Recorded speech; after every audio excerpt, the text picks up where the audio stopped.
ভারতের আধিপত্যকে উল্টে দেওয়া হবে।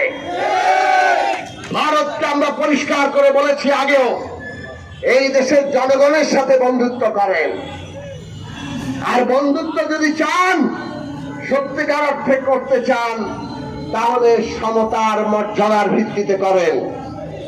কারো অধিকার হরণ করে বন্ধুত্ব হয় না, সেইটাকে দাসত্ব বলে।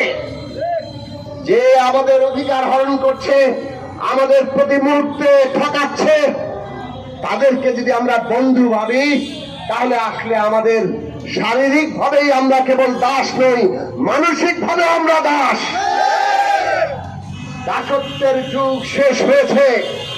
বাংলাদেশের মানুষ আর এই ভারতের একতরফা সমস্ত কিছু বাংলাদেশ থেকে তারা কেড়ে নিয়ে যাবে, আর আমরা আমাদের অধিকার পাবো না, এইটা আর মানবে না বাংলাদেশের মানুষ।